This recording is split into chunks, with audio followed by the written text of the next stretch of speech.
Okay. Ulitin ko ha. A grocery store is having a sale on wine, no? Nag-sale sila ng wine, package of 5 for 3,150 and the same brand in a package of 9, no? For 5,535, no? Which the better buy is kung ano daw yung mas magandang bilhin, no? Bali, kung makikita natin dyan, mas mahal naman talaga yung 5,000 sa 3,000. Kaso nga lang, kung titignan natin yung unit price, no, per package, tignan natin po kung magkano yung o kung ano sa diyan sa dalawa yung mas maganda nating bibilhin, no. Unit package per unit price per package of 5, no, 3,150 divide natin sa 5, ang lalabas po is 630. Now, yung kabila naman, yung package of 9, no, si 5,535 i-divide daw natin sa 9 kasi nga 9 yung nasa loob ng package na yon. Yan ang lalabas is 615.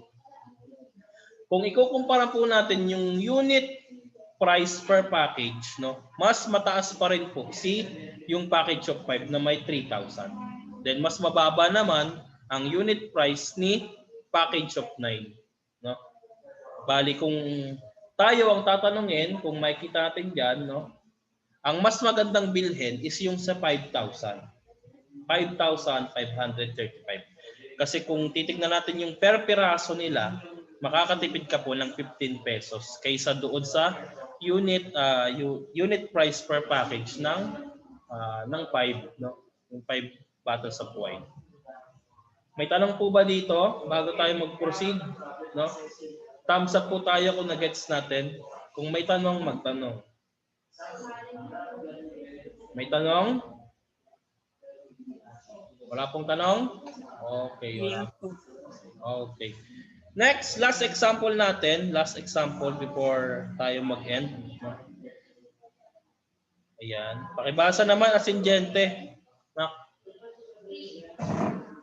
A private senior high school has staffing policy during educational tour requiring that for every 90 students, there are 3 teachers, and for every 30 students, there are 2 tour guides.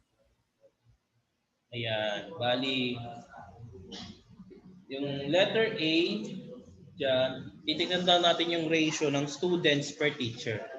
Yung letter B, students per tour guide. Then, letter C, kung ilan yung tour guide na kailangan pa natin para ma-satisfy natin yung rules ng educational tour. Paliwanag ko po muna ha. A private senior high school has a staffing policy, no? Na kapag magkakandak ka ng educational tour, may rules po ang educational tour. Ano po ba yung mga educational tour? Ito po yung mga field trip, yung mga sambales, yung overnight, yung mga camping. Ayan po yung mga example ng mga educational tour. Then, meron po tayong mga rules and regulation na sinusunod. Ang sabi dyan, kapag meron daw 90 students, there are 3 teachers. No? Kapag meron daw 90 students, meron tayong 3 teacher. Then, for every 30 students, there are 2 tour guides. No? For every 30 students, there are 2 tour guides. Now, students is to teacher. No? Pakita ko po si Droid. Ayan. Students is to teacher. Students is to teacher. Ayan. Bali, ilan po ulit yung students natin, kabuuan ng students natin? Ilan po ulit yung kabuuan ng students natin? 90. 90. Is 2 ilan yung teacher? 3. 3. Ngayon, titignan natin kung ano yung ratio ng mga students sa isang teacher. No? Para i-divide po natin sa 3, yung 90 magiging 30. 30 is to 1. Divide natin sa 3, then divide natin sa 3. Ang lumabas is 30 is to 1. Bali, ang ibig sabihin niyan, 30 students students is to 1 teacher. 30 students is to 1 teacher. Or 30 students per teacher. 30 students per teacher. Nagets po ba yon? Thumbs up po tayo kung nagets natin. Kung may tanong, magtanong agad. Okay. Sir, Sige. medyo choppy po kasi, sir. Okay. Bali, students per teacher. Sabi sa example natin, no? Sa given natin, meron tayong 90 students. Every 90 students, meron 3 teacher. No? Siyempre, ang kukunin natin is students is to teacher. Ilang students daw ang babantayan ng isang teacher. No? Kaya i-divide natin sa 3, parehas. No? 30 dinivide natin sa 3, kaya naging 90 dinivide natin sa 3, kaya naging 30. Then 3 dinivide natin sa 3, kaya naging 1. Ang ibig sabihin lang po niyan, 30 students is to 1 teacher or 30 students per teacher. Yan. Gets po, Meroy? Okay. Opo, sir. Okay, next. Next natin is students per tour guide. Students is to tour guide. Ang sabi doon kanina, yan, kung makikita natin ha, wait lang, pakita ko ulit. Ang sabi doon kanina, for every 30 students, ilang tour guide po ang meron? 2. In every 30 students, there are 2 tour guides. Wait lang po. Yan. Bali, students is to tour guide. For every 30 students, merong tour guide. Ngayon, sa isang tour guide, ilan yung itutour niyang mga estudyante niya? Sa isang, okay, kasi i-divide sa 2. Bali magiging 15. Yan, is to 1. 15 students, 1 tour guide. 15 students is to 1 tour guide. Then, pwede natin sabihin na 15 students per tour guide. Yeah.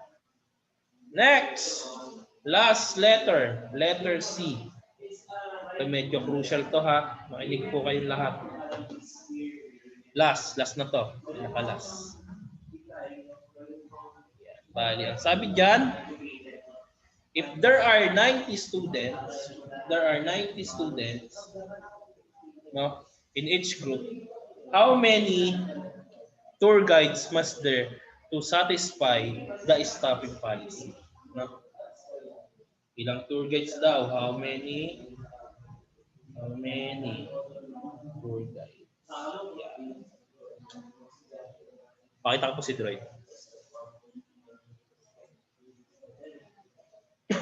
Ang sabi doon, kung meron daw tayong 90 students, ilang tour guide pa daw ang kailangan natin? Ilan po? 6. Ayan, 6 po ang kailangan nating tour guide. Pero, based doon sa given natin, meron na tayong 2 tour guide na magbabantay sa 30 students. No? Bali, si 90, maminusan natin ng 30. Kasi meron ng tour guide eh. 2. Bali, magiging 60 students na lang. Then, meron na tayong 2 tour guide. Then, sa 60 students po, ilan po pong tour guide ang kailangan natin? 4. 4, no? 4 tour guides. Bali, 4 tour guides plus 2 tour guides is to, ang answer natin dito is 6 tour guides. Bali, ang final answer natin dito is 4 tour guides. Huwag po kayong malilito, bakit 4 tour guides lang ha? Meron na po tayong given or meron na tayong tour guide na 2 doon sa 30 students, no? Yung 30 students, syempre hindi na siya bilang doon sa 90. Kaya may minus natin si 30 kay 90. Bali, naging 60. Then, si 60 students po, yan po yung mga students na hahanapan pa natin ng tour guide. No? Bali, sa 60 students na yon, ilang tour guide pa po ang kailangan natin? Ang lalabas doon is 4 tour guides. No? Bali, 4 tour guides po ang ating final answer. Okay. May tanong po ba bago tayo mag-end? May tanong po ba bago tayo mag-end? Wala naman po, sir. Okay, wala. Okay. Bali, stop share ko na. Then, bigay ko agad sa GC yung gagawin ninyo, ha? Then, napakadali lang nun, promise. Napakadali lang po.